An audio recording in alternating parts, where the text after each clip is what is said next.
Greetings from chess.com. Welcome to the highlights of round 1 of the Tata Steel. So I'm going to take you through some important moments from the round 1. So let's first check in with the game of Indian superstar Harikrishna Pentala. So he was playing against MVL in the first round. He was white and it was a night off, and Harikrishna revealed in his interview that he felt that he was doing fine, and this move in particular surprised him a bit, which is knight bd7, because it allowed him to take a grip in the position. And after knight f5, you see that the d5 square is very much in his control. And there comes a very interesting moment after bishop f6. Maybe take a moment to see what you would do as white. And in order to understand this decision, I think you must be acquainted with some classical knowledge. So here, Harikrishna played bishop takes b6, which immediately reminded me of a very nice game played by Tal. So the point is, after bishop b6, white will have this opposite color bishop. This bishop is much better than the bishop on f6, because this bishop has his eyes open, he's focusing on f7 and keeping a strong control on d5, whereas this bishop on f6 is restricted by its own pawns. So in this position, he went rook d5, rook c6, rook e d1, doubled, and then comes a very important moment after rook takes f5. In this position, the Harikrishna played pawn to g3, and that was a move which ruined his advantage. He could have played something like rook d7, which he also mentions that after the move g3, his opponent got a lot of play. So after rook d7, queen c5, rook 1 d5 is very important, because after, let's say, the queen moves, you can then play g3.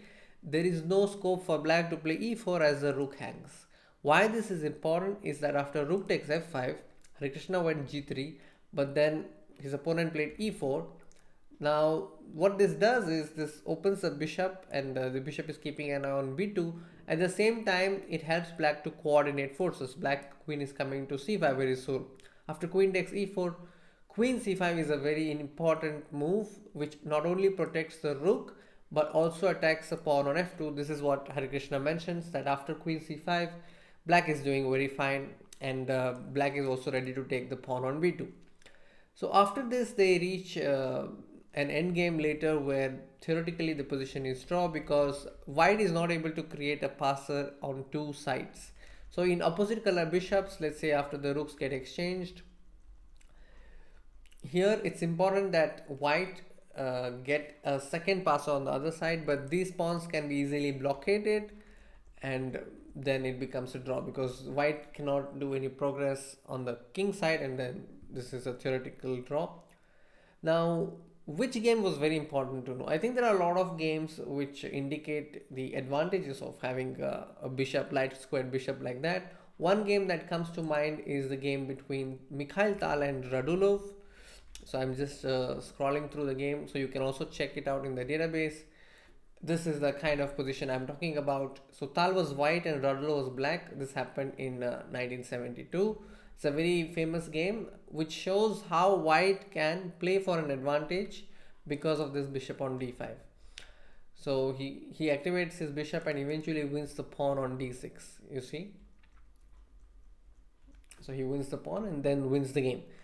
So if you know classics like this, it's easy to make decisions like bishop into b6, like Grandmaster Harikrishna did in the game. So that was Harikrishna's game. He drew.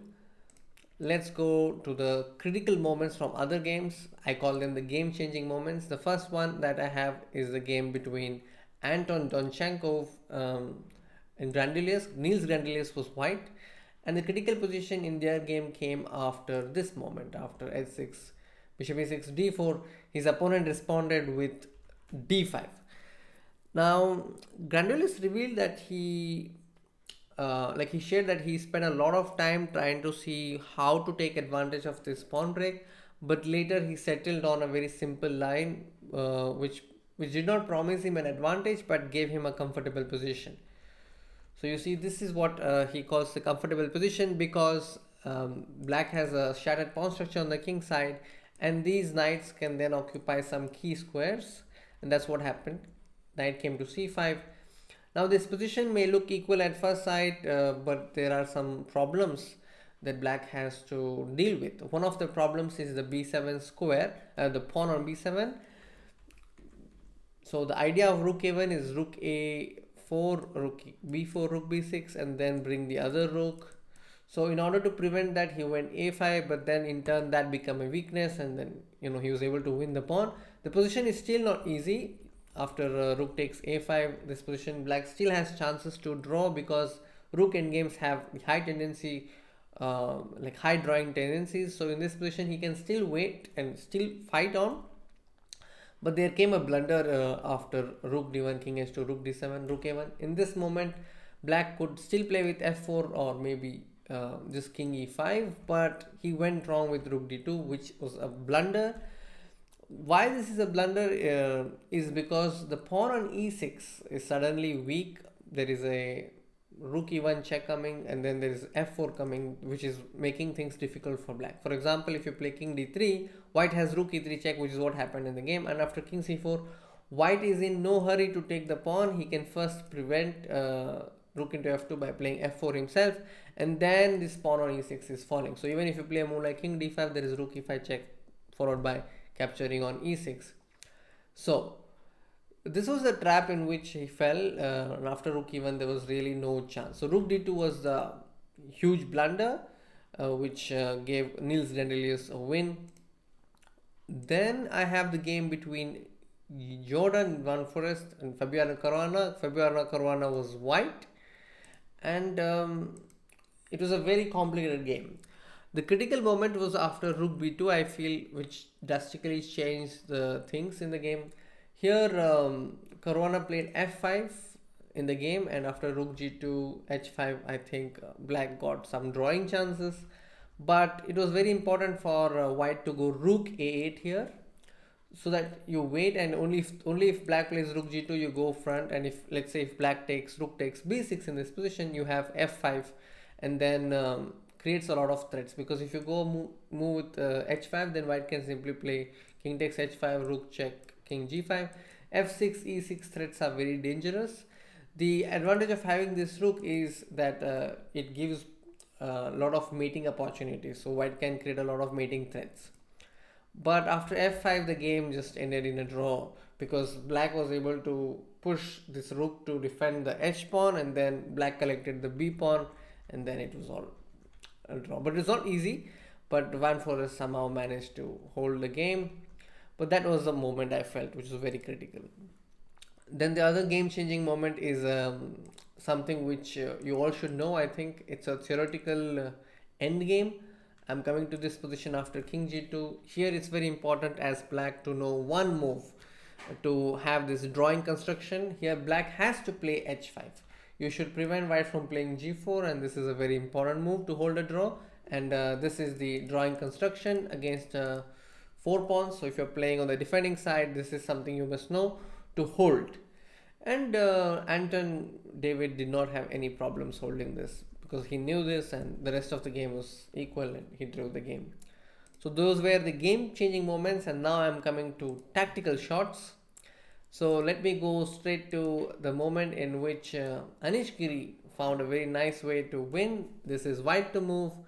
Take a moment to see how you would finish off the game as white. Okay, so kudos if you found the move knight takes f4, which is forcing immediate resignation.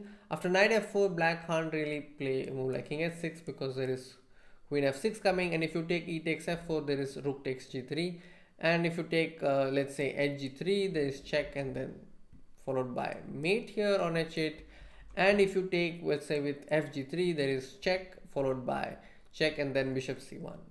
Now rook g5 is met by rook takes h4, checkmate. Now Anish Giri shared in the interview that he had all of this prepared at home. So this bishop g4 and then knight into g4, he had seen this. This was not really something out of the blue for him. He and his team had looked at it quite deeply, and he actually knew where to place his pieces, which is what I think we all must learn, that he had seen these structures at home and also knew where to place the pieces in the ensuing middle game. So he said that he got the best positions for his pieces to blockade these kingside pawns. So you see he plays gets his rook to h3, which is what I meant, rook h3, and then gets his king to g2, and then gets his other rook to h1. So the plus point for white here is that the queen is free. The queen can move to different places. The knight and bishop can reshuffle because there is a lot of time with white, whereas black has no pawn break that he could hope for, because the c6 b5 doesn't help, and he has no target. And since he has no target, he has to just wait. And waiting is one of the most difficult things in chess. He had to wait slightly differently than what he did in the game. And even like Anish feels that this is not the best construction for black, but even in the worst case scenario for white, white still has c3 d4 pawn breaks. So he said that he was able to break through without really having to actually go for any breakthrough, which I mean c3 or c3 d4 or c3 b4, which shows that this position is heavily winning for white if if you know the nuances. But otherwise, if you don't know how to place your rooks, if you don't know this construction, then going to this line is very risky. But he had all of this prepared at home and got the win. So I really like the way he waited and shuffled his pieces. At one point, it looked like we're not really sure what he's doing, but the thing is, black has no plan, and eventually is likely to crack because of all these possibilities. Like queen c3, he entered it with his queen on the king side, and then found this nice knight into f4. So even if this is not the case, I think he will eventually get d4 or b4 break with c3, and white will win. But it was important to go through all of this at home. So that was great work by Anish Giri. And then I'm coming to the last tactical shot, which is a game between Magnus Carlsen and Alireza Firouzja. So I'm going to stop at a moment and see what you would like to do in this position. This is white to move. Black has just played bishop f7. What would you do as white? Okay, I'm going to reveal the move now. The move is knight takes h6 sacrifice, and it's just collapsing for black. After gh6, there is queen h6. The mating is threatened with bishop h7. If you don't know the basic threat, I think something like rook e5. Like, let me make a null move, like let's say a3. The basic mating pattern is this one, a good one to register in your mind. So that's the threat. And if you play a move like rook c7, there is rook e5. The rook lift will decide the game. Queen c7 happened, then queen h7 followed by queen check, bishop g8, and now there is queen h6 check. Again, this is also a nice mating pattern to remember. After king f7, there is bishop g6, and then this is a checkmate. So this is how he won.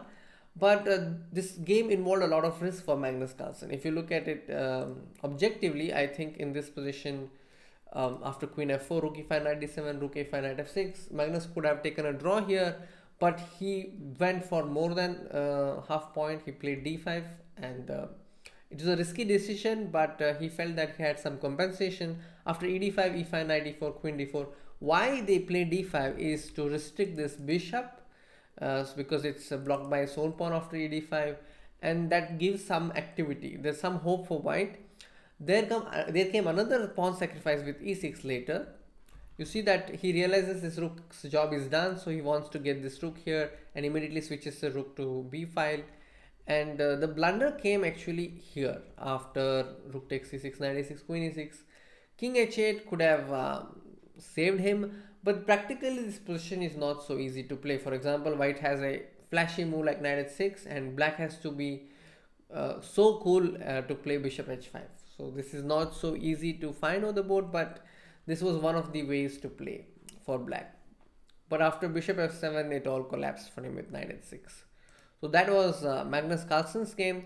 So if you ask me who are the leaders, then Magnus Carlsen, Anish Giri, and Nils Trendelius, they are leading the event right now. And with that, I'll also show you the pairings. So these are the pairings for round 2. MVL plays Firouzja, Anton Guerrero David plays Carlsen, and Indian superstar Harikrishna Pentala will play against Espianco. So I almost covered all of the games. the other one which I left out is the draw between Andrei Estipenko and Jan Christoph Duda. You can check that game as well. But I wanted to cover the highlights, and I think I did cover most of them. Let me give you some tips based on the games that we watched today. I think it's important to study the chess classics, the Tal Radulov game, which I mentioned, which helps you understand bishop into b6 of Harikrishna. And it's important to stay tactically alert because both in the games of Anish Giri and Magnus Carlsen, it was very important to strike when the opportunity came, and for that, one has to be tactically alert. So that shows you have to be alert tactically. And to find the move h5 in the game of Wojtaszek, I think it's important to know that theoretical endgame. So please study the basic endgames. And also, it's important to study the themes of the openings you play, which is what Anish Giri showed today. He knew the nuances, he knew the typical piece positions in the variation that he was playing. So he was well prepared. So it's not just opening doesn't mean that you just check what the basic moves are, but it's important to see what kind of pawn structure you should be aiming for, what pawn breaks are there in the position, so that you learn better, you get better at opening and use them in your games. Alright, that's all from my side. I'll be back again with another video. Until then, take care. Bye bye.